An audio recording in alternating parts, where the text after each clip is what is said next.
The REMTAC Debris Management Subcommittee's meeting, and I guess sort of a workshop in terms of best practices in the area of debris management. My name is Mark Marchbank. I'm the Deputy Coordinator of Emergency Management from Virginia Beach and the Emergency Management Liaison to this committee. We're here to introduce ourselves. Robert Lawrence, I'm Emergency Planner at HRPDC. Harvey Howard, Public Works, City of Norfolk. Karen Colombo, Public Works, City of Norfolk. Richard Broad, Public Works, City of Norfolk. Alan Morse, Phillips and Jordan. Steve Coomer, SPSA. Millard Grant, SPSA. Ralph Natal, SAIC. Simon Carlisle, SAIC. Corey Thomas, Thompson Consulting. Nicole Council, Thompson Consulting. Dow Knight, Ashbridge. Jim Hill, James City County. Kevin Gallagher, Hampton. David Magna, VEPSA. Will Fiddler, City of Williamsburg. Jeff Cousins, Arcadis. Tom Patton, Gloucester County. LJ Hanson, Suffolk. Christine Bruner, Isle of Wight. Ralph Anderson, Isle of Wight. Brian Smallwood, Crowder Gulf. Leanne Riles, Crowder Golf. Buddy Young, Crowder Gulf. Bodina Wright, City of Posen. Brian Wilkins, City of Posen. Sean Priest, Department of Environmental Quality. Milt Johnston, Department of Environmental Quality. David Price, Series Environmental. Carl Dix, Series Environmental. My name's Albert Yerger, Series Environmental. Tia Lori, Series Environmental. Ann McGuire, Widow Bryans. Kevin Parker, Widow Bryan. Chuck Brannon, Widow Bryan. Randy Keaton, HRPC. And you guys introduce yourself? Jeff Morris, City of Chesapeake Public Works. Mark Miller, City of Chesapeake Public Works. Okay, I'm going to turn it over to Robert, and we'll sort of go through the various programs. All right, we've got most of the contractors that are pre-approved with SIPs and VIPs here today, and each of you emails that have 30 minutes to go over certain topics you chose to cover. And is Ashford ready? Now, we'll start. Okay, it's 9:05 and 30 minutes. There's a clicker up here if you want to come grab it, so you can forward your slide. Sure.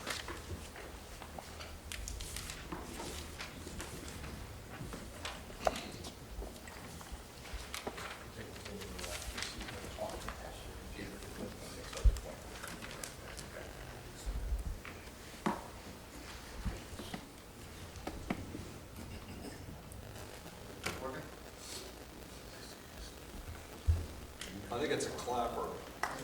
There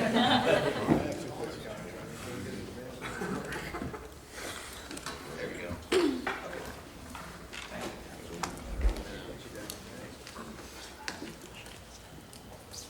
Okay, so I elected to beat the dead horse first with Hurricane Sandy. Thank you very much, Dow Knight again from Ashbridge. And to start off, please, as I do the presentation, feel free to ask questions throughout the presentation. You don't have to wait until the end. So collaborative effort here to discuss the case study of our response efforts. So we were the prime contractor for the state of New Jersey. We were activated in 53 jurisdictions, including the state for the Sandy response, also for the state of Connecticut and 8 jurisdictions there, as well as Alexandria, Virginia, and Baltimore. Our contracted area and the discussion points that I'm going to be talking about today are specifically for our operations in New Jersey. We covered, our contractual geographic area was about 1,800 square miles in total for the response efforts in New Jersey. The scope of work essentially mimicked what is in our SIPSA and VIPSA scopes, our contracted scopes. It was a state contract. New Jersey did offer it up to the municipalities, so the contract was the same and the terms and conditions were the same for New Jersey and the municipalities that activated us. We started collecting our collection operations in the beginning of November, and it wasn't all 53 jurisdictions came on board and activated at once. We had some jurisdictions that actually didn't activate us until 2013, January. So it was a phased ramp up and ramp down activation across all those jurisdictions. One of the questions that we were asked was who owned the debris contractually. the jurisdictions under this particular contract were the owners of the debris in this case. Some of the challenges we encountered with respect to traffic primarily were encountered out on the barrier islands along the coastline. The Manahawkin Bridge, if you guys are familiar with the geography of New Jersey, specifically in Ocean County, one of the bridges that goes out to the barrier islands is the Manahawkin Bridge. That was washed out completely. So to get to some of the temporary debris management areas on the mainland required either long-term, well, basically the next bridge to the south was the only way to get out to the island at one particular point, or you had an entrance a little bit further north. But that bridge to the south was the primary access point to get out to all the barrier islands from basically Manahawkin, which is the northern part of Ocean County, all the way down to Seaside Park. And there was traffic jams there every day. It caused for us to reevaluate the location of some of the debris management areas that we had, but it was a challenge at first. And they ended up, one of the solutions that was able to be achieved was the ability to work with local law enforcement to actually provide a debris lane in and out of that particular location of the barrier islands when we had debris that needed to be removed from the islands over to the mainland. Some of the other coordination that took place with the utilities, specifically one point was we had New Jersey Natural Gas had to go out and restore the gas lines out on the barrier island. We had a very good coordinated effort with them. They basically phased in they did a grid type approach starting from the north and working their way south, and they basically we had to shut down debris operations in that grid for a particular date range that they established. In certain cases, it prevented us from either transiting to TDMA or from a TDMA, but the schedule was published well in advance, it was coordinated well in advance, so it really didn't impact operations. We were able to mitigate productivity issues significantly because of the advanced planning that was given to us by the New Jersey Natural Gas folks. And more importantly, they stayed on time with that. So that was very beneficial. We were not involved in any of the road clearance activities. We were only really activated for the recovery phase of work. So we didn't have too many issues as it relates to coordinating with road clearance. Most of the roads had already been cleared. Most of any power lines that were down had already been cleared. So we didn't really interact with that phase one type work in our particular operation. Go to the next slide. So just to kind of give you a little bit of what we encountered, so you guys don't have to do a lot of reading here, just general pictures of what we encountered upon arrival. Damaged homes along the beach. Most of the pictures that you'll see here is along the coastline, so you'll see a lot of sand washed up from the beaches into the right-of-way onto private property. A lot of the demolished homes. We had vessels that were also deposited and damaged from the storm, white goods. And one of the items that we were asked to talk about was, let me go back up on the segregation of debris curbside. Is it worth the effort? The answer, in our opinion, is it's worth the effort where it can be done practically. And I think each event determines the practicability to do this. In this particular case, a lot of the coastal communities' debris was commingled rather significantly. So the determination was that it was in the best interest of public health and safety to get that material out of there as soon as possible, rather than do the effort of doing curbside segregation and delaying the pickup of the debris. Once you got further away from the coastline, it was easier to do the curbside segregation. The debris stream primarily transitioned to only vegetative debris, so it was rather simple to do the debris segregation curbside in those locations. I had a question. Yes. Did they expect the public to do the segregation at there, or was it part They- of the pickup effort? The municipalities did encourage it. They didn't expect it to the level of degree. Like I said, there was coordination. They understood that if we could do it where it was possible, do where it was possible, but don't impede productivity. Because getting the debris off the streets was more of a concern for them than it was segregating. They said the segregation can be done at the temporary debris management areas. So some of the equipment used, the standard, I'm going to say for most of the debris contractors in here, the standard knuckle boom trucks, though that is a specialized piece of equipment for being outside of the industry. We used for haul-out operations of reduced debris, large walking floors. You had tub grinding machines to reduce the vegetation debris. We had a sand screening mission, so we had sand screeners also on site, and some of the materials that were being removed as well. We also did have a vessel recovery mission under that contract, and so we had some marine assets with cranes. Some of the statistics talking about this mission, in total we collected, in the first 90 days we collected about 3 million cubic yards of debris, hauling 64,891 loads, utilizing 1,755 certified operational vehicles. We had 5,000 hazardous trees and 45,000 dangerous hanging limbs that we used 36 tree crews, bucket truck tree crews, to go out and mitigate those hazards. Our household hazardous waste crews collected and packaged and disposed of 2,900 55-gallon drums.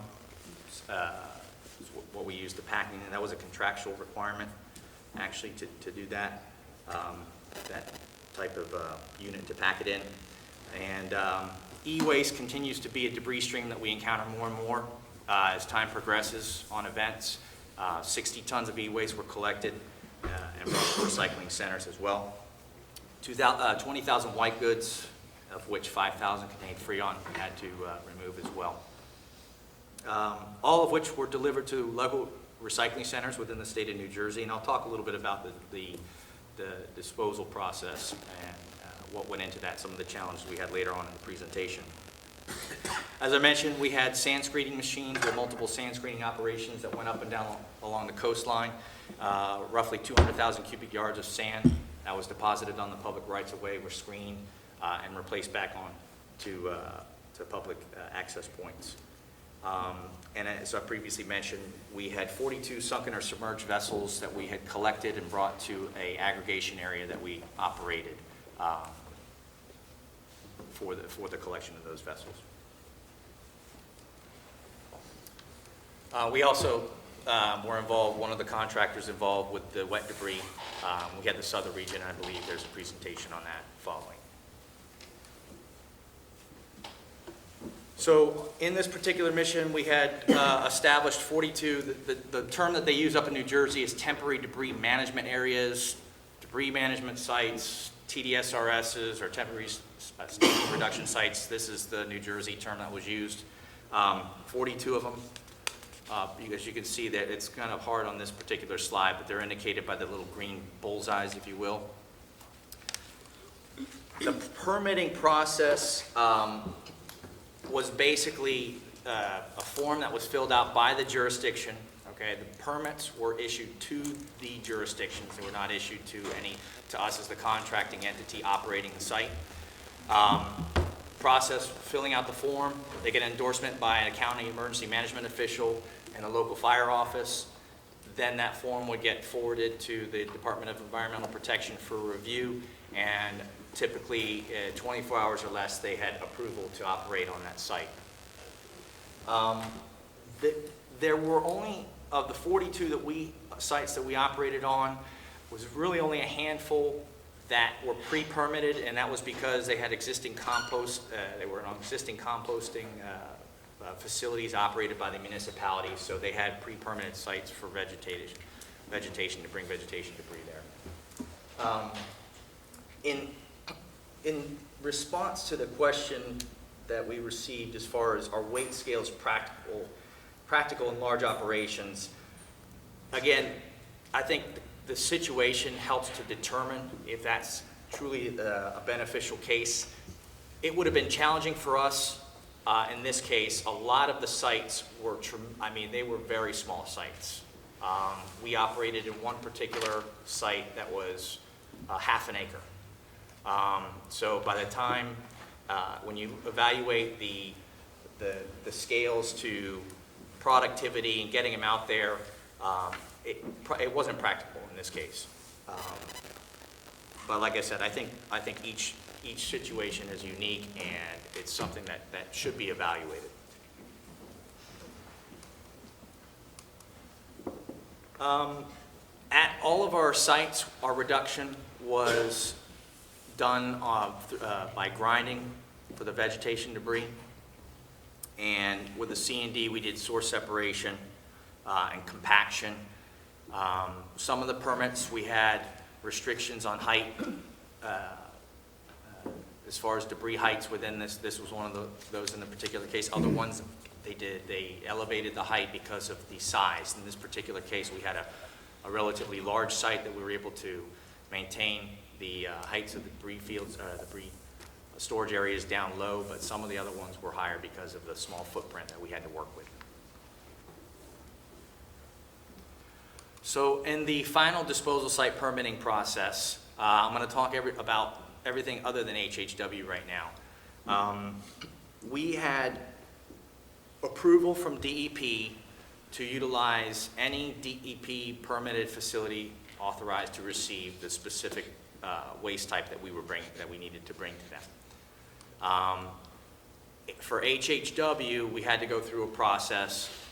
It took about 4 days to complete. We had to provide specific information, permitting information to the DEP's Bureau of Hazardous Waste, and they ultimately gave us the authorization to remove the HHW and dispose of it at a predetermined location.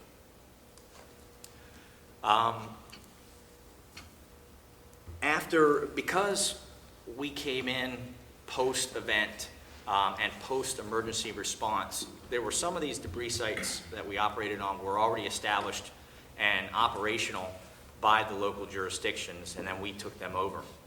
So it did cause for a challenge when, for us to try and manage some of the haul out and disposal operations for the reduced debris, specifically because of the small footprints that we had to operate under. So what we had to do is work very closely with DEP to identify disposal outlets that were in close proximity to the TDMAs. But those outlets started to fill up, especially along the coastline. Those outlets started to get to capacity very quickly. And though we presented a lot of strategies from land application, beneficial reuse of vegetative material to the DEP, including moving material out of state, ultimately the determination that was presented by DEP was that it had to go to New Jersey recycling centers. So what ended up happening was along the coastline you had these recycling centers that started to fill up, and then we had to define alternative locations. And we were able to maintain operational status of our TDMAs, even though they were filling up, because we liaison very frequently with DEP to allow for them to tell us what other sites still had capacity, and we're close to the TDMAs to help reduce the transportation costs, and ultimately allowing us to allocate our resources appropriately and minimize any impact at the TDMA sites, and ultimately prevented stopping any collection operations for filling up the sites. So that concludes my brief on the Sandy operations from the dry debris, and if there's any questions, I'll take it this time. I got one question. You're working individually with each jurisdiction, and I guess were there any regional issues that came up, or in terms of coordinating with the multiple jurisdictions? We had, specifically, there was a regional coordination in Ocean County and the municipalities because of the way that the mechanism worked in Ocean County was the county elected to take the contract with us and then provide that service through a shared services agreement where the county would take the administrative and the financial burden for the municipalities. So we had operational coordinations going on with the county for each of the municipalities that we were activated in within the county. So yes, to that level it took place. From a regional to state level, we provided the state daily situation reports as far as our progress on all of our activities. So we did get to that level, but as far as operational regional planning, not to any kind of specific quadrant or anything like that. Hey, Dal, Yes. I noticed in one of your C and D slides, they had a chain link fence up. Mm-hmm. How strict was New Jersey about stormwater runoff? Obviously not real strict if you had a chain link fence up. Well, no, the fence was more for the public, keeping the public out. Okay, so it had. So they had inspectors absolutely there all the time. We had the proper stormwater, yeah, absolutely runoff buffers and everything like that, absolutely. Yes, sir. You were saying a lot of the footprints were small. If you had to do it all over again, how many tons per day would you like to run through a site, and what size footprint would you like to have as a minimum? Go big. Go big. 5, 10 acres? Yeah, it really depends on the contracting entity's geographic area that you're dealing with. I wish I could answer it in very simple terms. There's theories on formulas that can be used to derive size, ideal sizes. In our experience, we evaluate the geographic area. We like to have as big as we can and as many as we can, kind of do catastrophic planning because you can only, everything below that is easier to address. When you're looking at these sites, the challenge is none of these sites were pre-planned. And that was one of the big challenges. We were doing assessments for sites immediately upon activation in the situation where a municipality hadn't already started debris operations. But getting a chance to get out, looking at the sites in advance, making sure that you do some forecasting. What is the events? What is the type of volume? And I'm used to dealing more in terms of volume than I am in weight for these responses. So we like to evaluate the potential volumes and the catastrophic scenarios, and then utilize that as the tool and the basis for what kind of acreage that we would like in a site. But the big wide open spaces are always very nice to have, and they're not easy to come by. I had another follow-up on that. And some of the pictures of power are looking big. How long did it sit there? What was like the turnover rate? Pretty much, I think we started haul-on operations on any one particular site. The quickest we started was the next day. Right. And those were the sites where we already had debris stockpiled on. So we had to start immediately hauling out. We had other sites that had to turn around very quickly due to size constraints. And then there were other sites that allowed us to actually stockpile and work the debris segregation a lot more in further detail to allow for that. So the constraints that we were dealing with, again, size or capacity, determined the turnaround on what we needed to do for removal of material. Did you have issues with odor and vectors? No. It was interesting. We did not, but we were asked In one particular case in Monmouth County, DEP asked us, they were having problems with the drywall specifically and the odors coming from the landfill, but we didn't encounter really too much from the TDMA operations that we were operating on. And they had inspectors coming around, like I said, checking out all of our sites, so they didn't. In case you didn't catch it, he and I are Virginia DEP. Yes, absolutely. You can get your permit from us in 24 hours too. And we do like to follow up on that. I know some localities have predetermined sites. It's very beneficial to both of us, to you and to us. And like you said, you can have a layout, you know what size you're dealing with, you know what stormwater is gonna be, you know what's a pile here, a pile there. Yeah. So anyway, thank you, it was very interesting. Yes, sir. What was some of the criteria you were looking for when you were selecting one of your temporary sites? And the second question, how far away was the permanent disposal site landfill? Okay, so some of the criteria that are taken into consideration when evaluating debris sites outside of space. Location and proximity to where is the damage going to occur. So you want to try and find something close. Case in point, the barrier islands, and I talked about that traffic situation that we encounter going from the barrier island to the mainland. So our initial TDMA was in the mainland for one particular jurisdiction, but a lot of the devastation was out on the island, and it took a while for us to actually get out to the island to help improve production levels.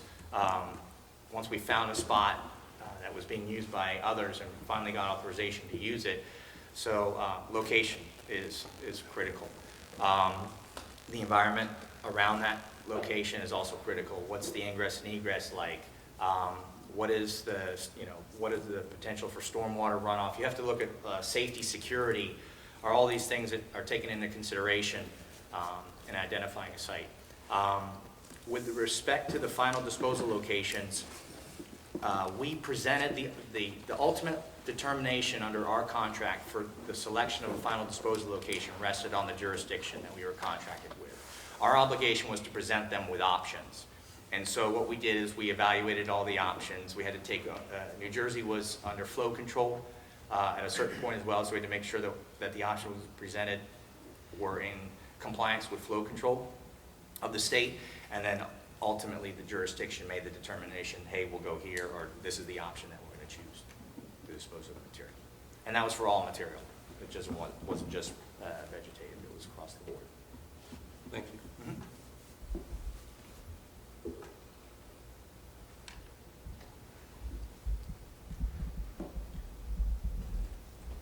More questions? Is that it? George?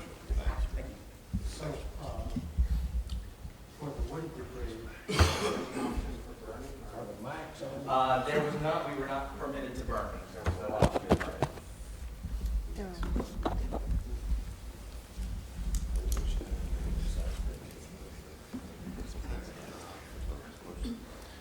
Next, we have series, if they're ready. If not,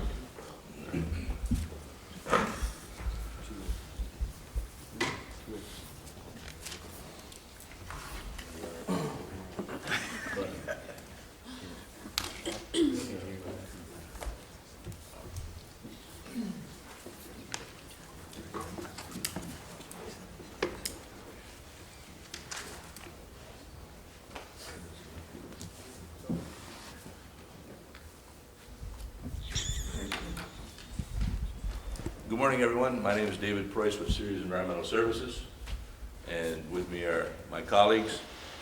We're happy to be here today, and thank you for the invitation. The titles that are here are for the operational use in case we're called in. I'd be a project manager. Tia Laurie is our subcontractor manager. I've been with Series for about 15 years and worked on approximately 70 debris missions. Tia has been with us for 5 years. She spent time in the Army, worked for the U.S. Army Corps of Engineers, was awarded a Bronze Star in Iraq, and we're very pleased to have her with us. She's worked on about 20 debris contracts with us.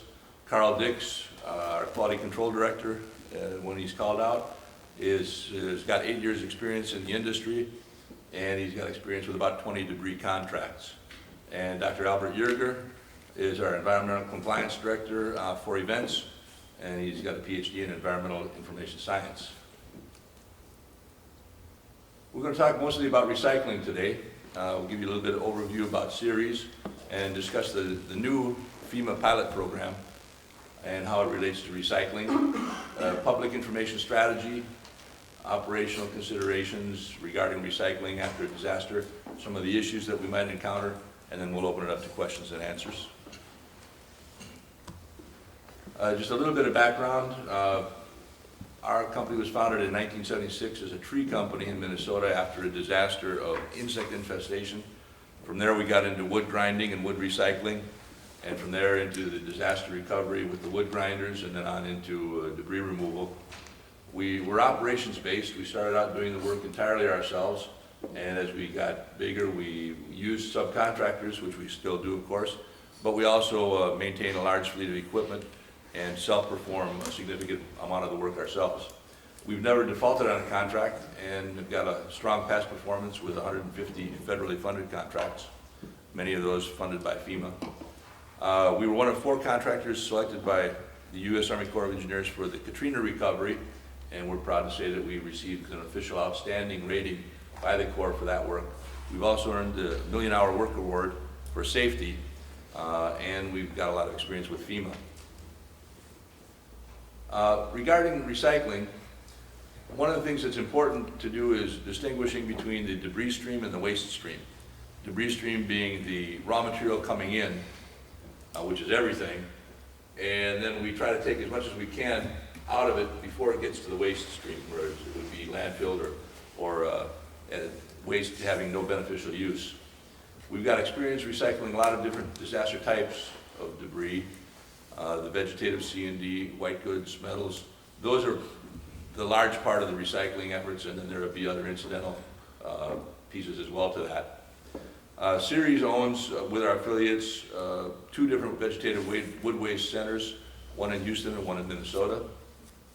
There we bring in wood waste generated from storms or from standard tree work and recycle it through grinding.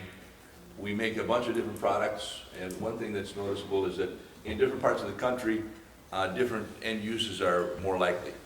For example, in Minnesota, the mulch, the wood waste that's brought in, it gets turned into mulch, we'll color it, and that's about all that people in Minnesota want to buy, is raw plain mulch or else colored mulch. In Houston, however, it's a little different story.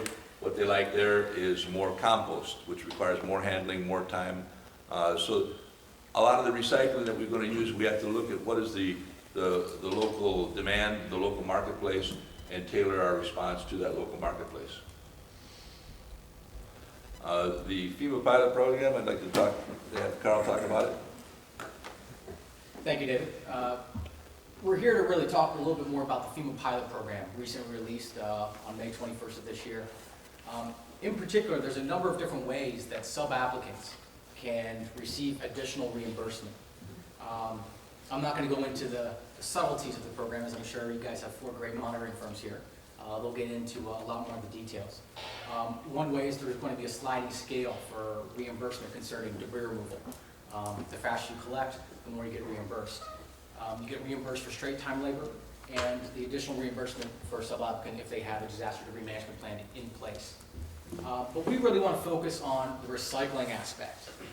In particular, sub-applicants may retain the revenues received through recyclable, eligible disaster debris, but with certain caveats. One of which, there has to be written notification of the revenue as received as part of the final accounting. You'll have a description of the quantity and types of debris recycled, the cost of processing debris for recycling, and then whether the applicant actually used the recycling debris for, rebuilding projects in the recovery effort. There are other benefits to a recycling program. One is landfill capacity utilization. It's less time spent because you guys have to close down the cell and reopen a new one. Fewer tipping fees, something that we experienced during Hurricane George in Puerto Rico. We recycled a lot of that vegetative debris, used it as a soil amendment, and saved the Corps over $1 million in tipping fees. And then, as we already kind of stated, the use of economic recovery of the community by utilizing, let's say, mulch to provide it back to the residents to beautify their damaged properties. You can use it in parks and other things like that.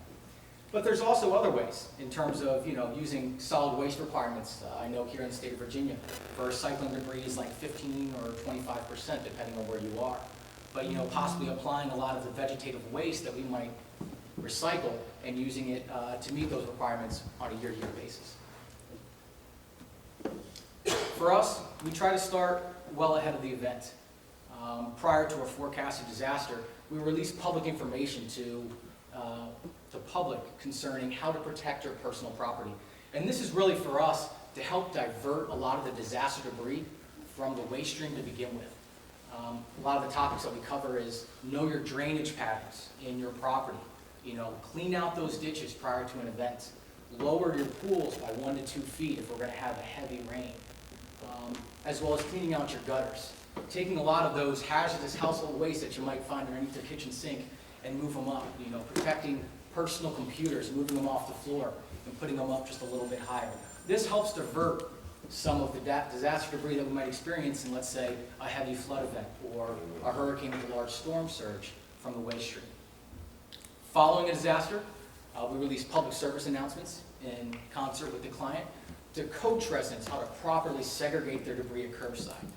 This is really a large tool for us, and it's helped realize the efficacy of the overall recycling program.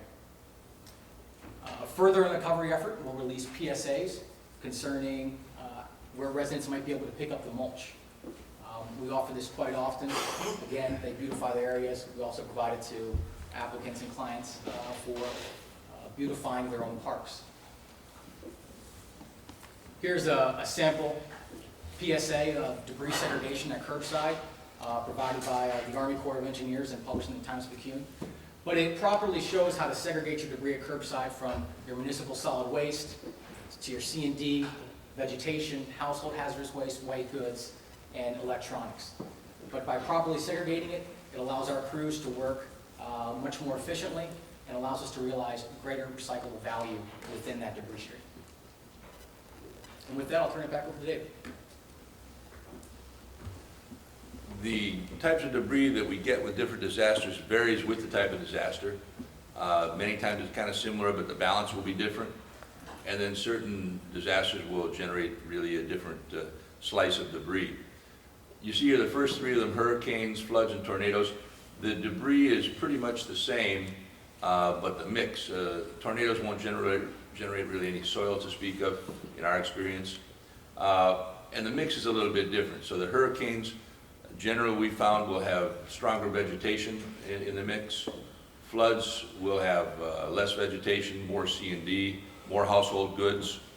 As Carl mentioned, a lot of the items there can be diverted. If the residents have enough time and enough ability, they're able to bring things off the first level and protect a lot of the goods. Otherwise, things in the basement, things on the first floor wind up being out on the curbside as ruined personal property. Tornadoes, coming with their tremendous force, seems like generates more C&D in the mix than do hurricanes. Earthquakes, where we've got some experience, really doesn't generate much vegetative debris. It's mostly C&D and the other items listed. And then the derecho, or the straight line winds, and the ice storms seem to concentrate more with vegetation.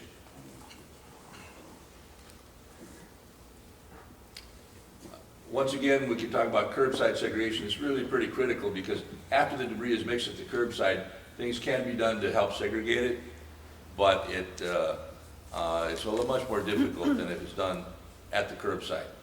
Once it's piled together, it's a lot harder to break it apart.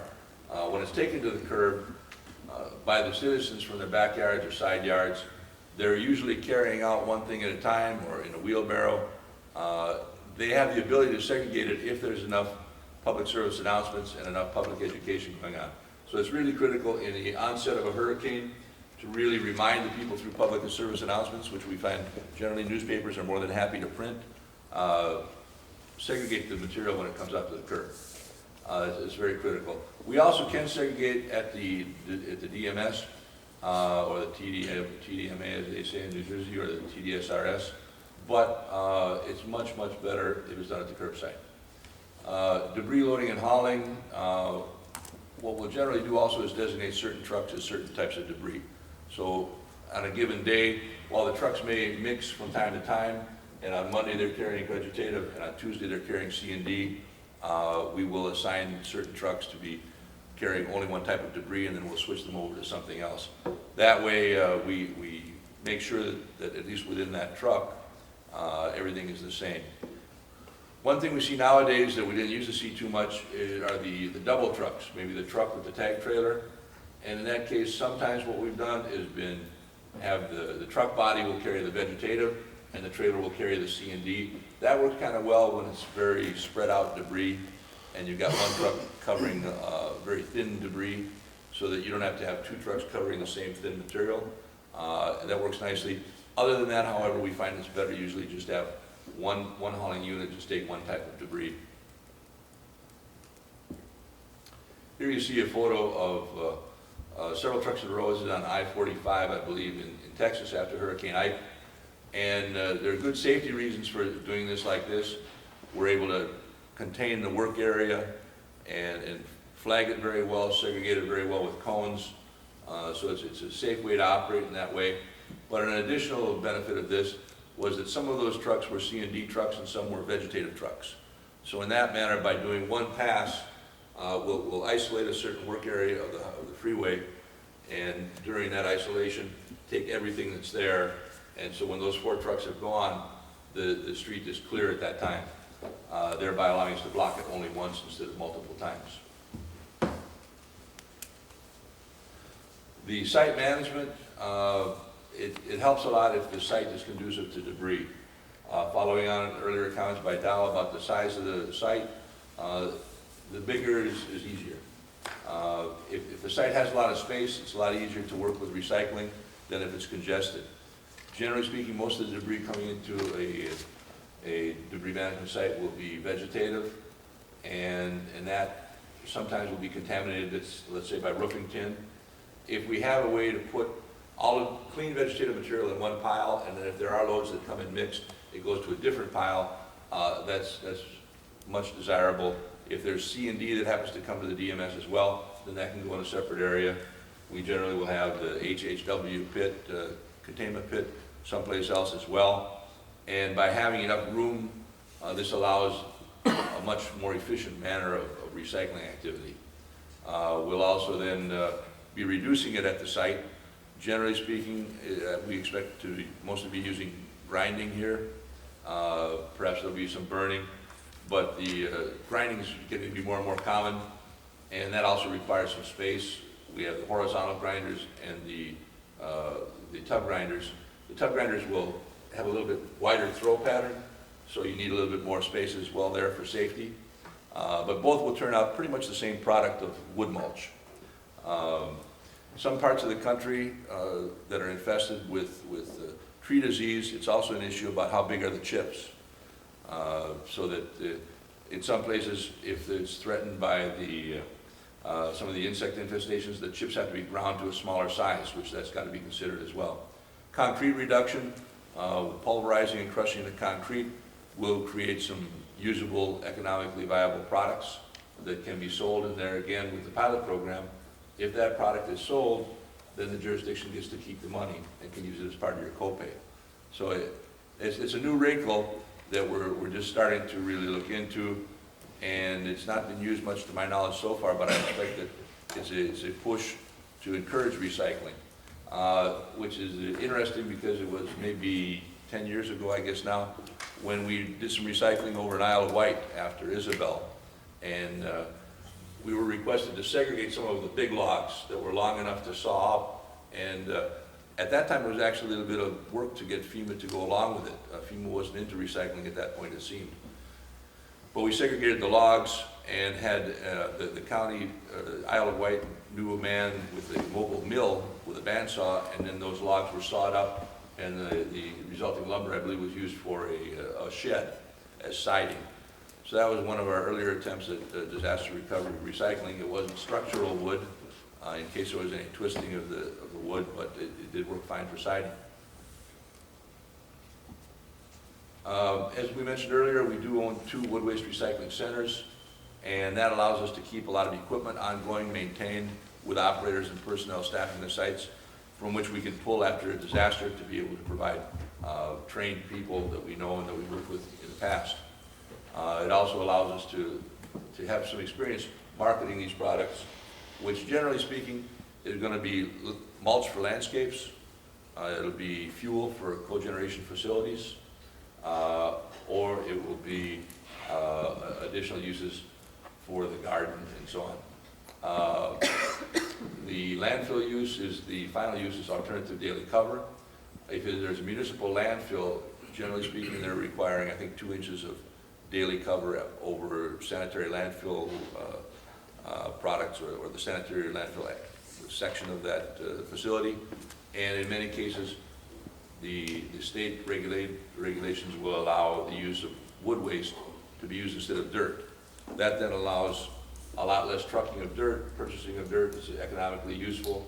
And so instead of being brought to the landfill as something that occupies the landfill, it actually saves the landfill time and energy by using the alternative daily cover. A couple of case studies at the bottom of this slide are Minneapolis. They had a windstorm about 2 months ago. We're working there now, and there the wood is being used for either 2 purposes. The mulch for landscaping, or also if it's not good enough quality for landscapes, then it goes over to a cogeneration facility for burning for electrical power. Same thing in Sioux Falls. In Sioux Falls, we didn't do the grinding, but we did the hauling. And the grinding, what happens there, often happens other places, is that there'll be a facility for burning, but with the disaster, they've got their fuel already arranged, and maybe there'll be a certain mix of wood expected for that facility. A disaster will then create so much more wood that, for example, in Sioux Falls, if their standard mix was 2/3 gas and 1/3 wood, they were able to bump up their use of wood to a degree, but even there was way more wood that could be used by that one facility. So sometimes the uses are constrained by what's available in the area. For C&D, the primary recyclables are, as listed here, scrap metals, tires, glass, wood, concrete, and plastic. What we found are the metals are kind of at this point, the lion's share of the C&D recycling that we've seen, although concrete is also a very viable use for C&D recycling. Tires as well, but the glass can be recycled, but it's much more involved and it's hard for us to get a large enough volume of glass. What we found is that with this recycling activity, the bigger the volume of debris you can have in one place, the more efficient it is, the more economically viable it is. So with, for example, glass, it's kind of hard to separate that. The glass gets broken, of course, mixed in with everything else. Whereas with tires, they're kind of easy to pull out. So tires are kind of easy to segregate even after the fact at the DMS. Concrete, that can be crushed and reused for a number of different products. Plastic also, we found, gets commingled so much it's difficult to recycle, but it can be done. There you see some pictures from our work in Haiti. We operated for nearly 2 years the Troutier landfill there that accepted a lot of the earthquake debris. So you see the crusher, actually on the right side you see a screener screening debris into fines and 4-inch and over. And there, of course, you've got a lot of labor at a very low cost, so we were using labor as well as machinery. And in New Zealand, we also did earthquake work. And on the left, you see liquefaction, where the soil became liquid after the earthquake, thereby rendering the street as you see it. And then on the right, you see one of our high-reach excavators deconstructing a building. And there again, with the idea of it's not curbside recycling, but it's actually on-the-job recycling, on-the-job segregation. As the debris, as the building is deconstructed, care was taken to take one type of material and place it one place, and then leaving another type of material. So the building was demolished with the idea of recycling ongoing all the time, and we're happy to say that we've recycled over 92% of the C&D debris in New Zealand that we've encountered. White goods, you'll see there a picture from Katrina. The white goods are fairly straightforward to recycle. The main thing to make sure is that the Freon is out of them, as well as the oils from the motors in the products. Then they're prepared, they're cleaned out with the putrescent food, and then baled and crushed. We then also have a relationship with a national outlet across the United States. Carl? David touched on a very good point a while ago, and that is you have to have enough of a given type of debris in order to realize the recyclable value, because the cost benefit then becomes so expensive to try to recycle small portions of the debris stream that, let's say, on white goods we only have maybe 50, and it's just not feasible at that point. But we do operate a lot of these recyclable programs in both small scenarios and certainly large debris missions. E-waste is one that we realize a lot in large debris missions. Different e-waste types include, your regular personal computer, your office monitor, as well as, keyboards and mice. It's sorted by debris type at curbside and then at the DMS and prepared for transport. We utilize two different ways. We use Gaylord boxes, and then we also use shrink wrap pallets. A lot of times we'll take those monitors, we'll put them face down in the cardboard, shrink wrap them, and then for the Gaylord boxes we use a lot of mice. We use them for deposit of mice, keyboards, things like that. We always label the packaging whenever we're shipping to two of our large national companies that specialize in e-waste recycling. There's obviously a tiered hierarchy of preferred e-waste benefits. We first try to look to reuse them immediately, but generally speaking, if it's a large flood, you just can't. Recondition, generally not really an option. But we look to heavily recycle a lot of the great plastics and some of the glass that you might realize from some of the e-waste, and certainly their electronic parts. And then lastly, of course, there's landfill. Case study for us was Hurricane Katrina. We actually collected, processed, and recycled over 37,000 e-waste units, of which we're happy to say that 100% were either reused, reconditioned, or recycled.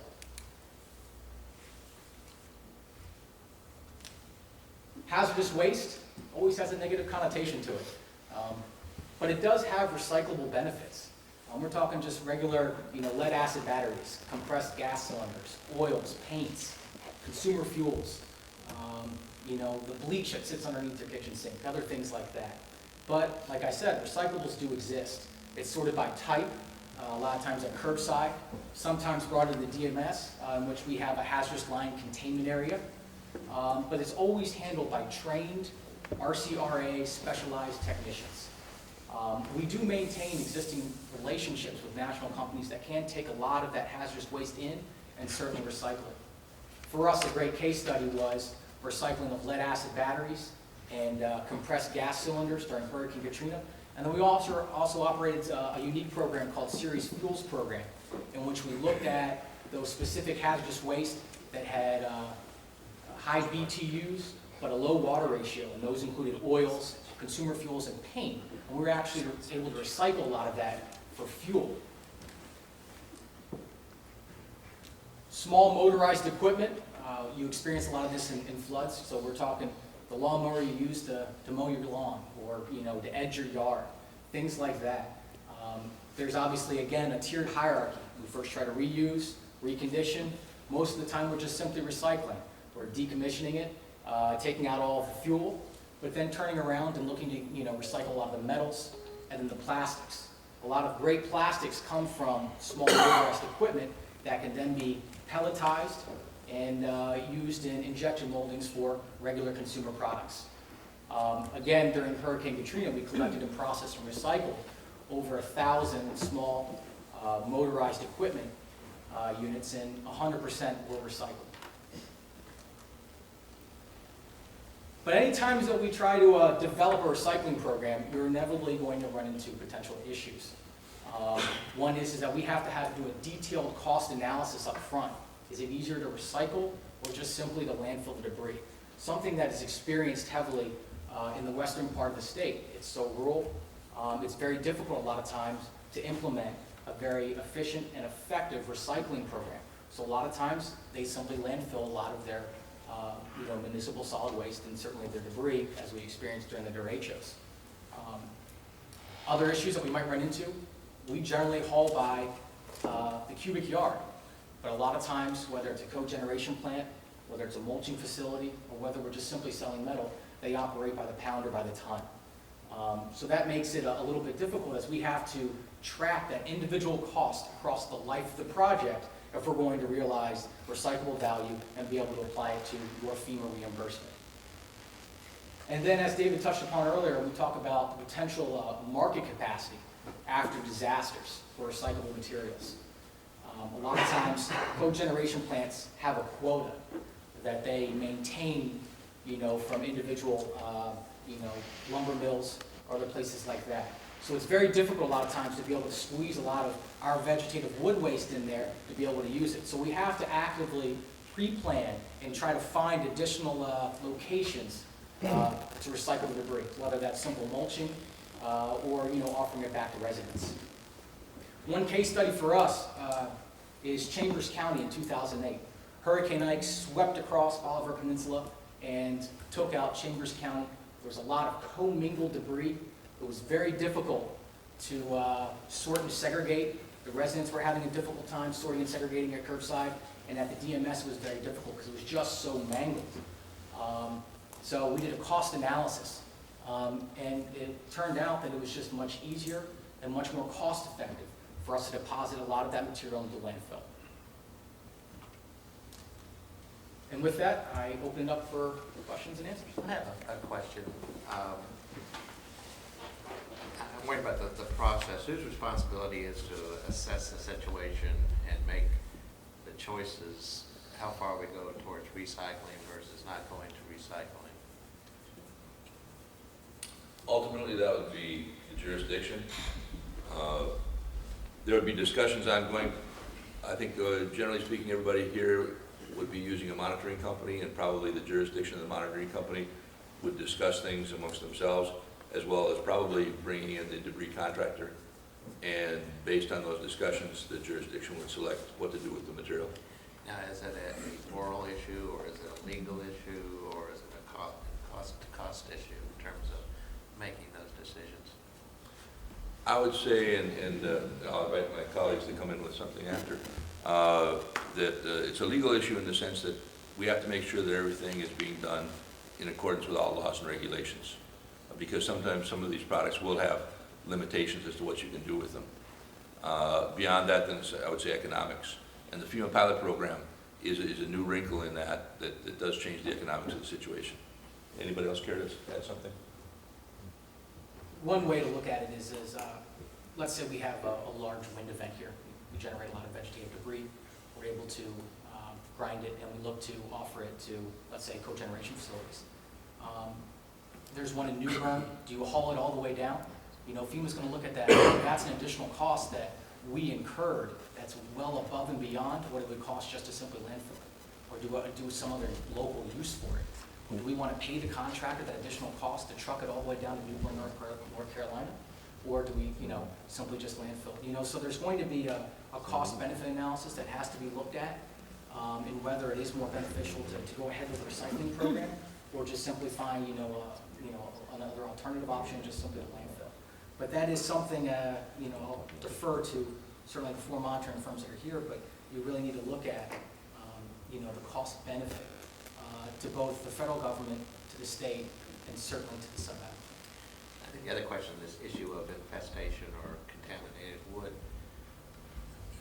debris, I guess the issue of whose responsibility is to be aware of that and make decisions about how that type of debris is treated.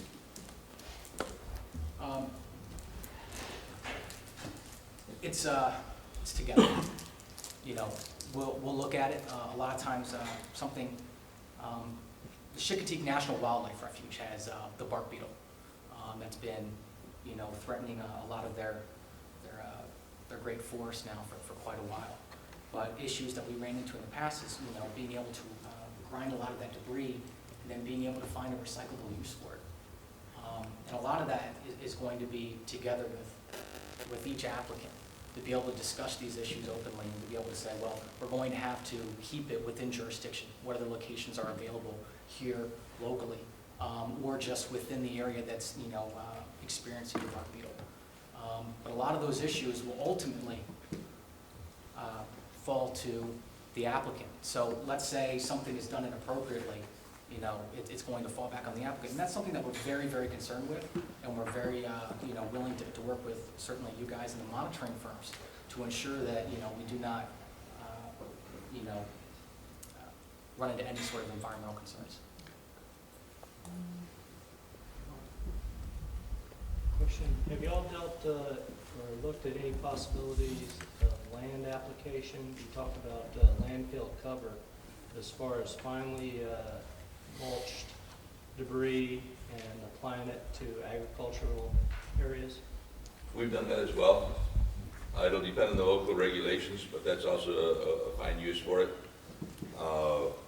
Where it'll be ground and then spread and then disked into the farm, generally speaking. So it depends on local regulations, but many places, and I believe here is one of them, where it's a fairly simple matter. If a farmer wants that product on his land, it can be brought up to him and used in that manner.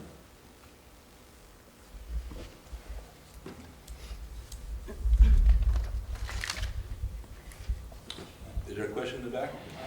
I just wanted to say, like, in terms of the recyclable planning, I think a lot of that has to be done on the front end. Because a lot of the industries have some standards in terms of the mulch or whatever the product is. So I think from a regional perspective, it's important for us to be looking at it in terms of what are the industries in this area who could be using some of the waste anyway on the front end. And then in terms of the quarantine, there are, for the most part, every part of the Commonwealth has a quarantine factor there. And I can tell you, in terms of sanding for the windstorm, there were issues in terms of that final disposition of the waste in some areas. So it's important for everyone to track the waste stream as to where it's going. We always try to encourage, applicants to really get out front, engage the monitoring firms, engage your selected contractor in trying to develop a lot of these recycling opportunities ahead of the event. It's a great way to just identify some alternative locations that you might not have thought of, in the heat of the moment.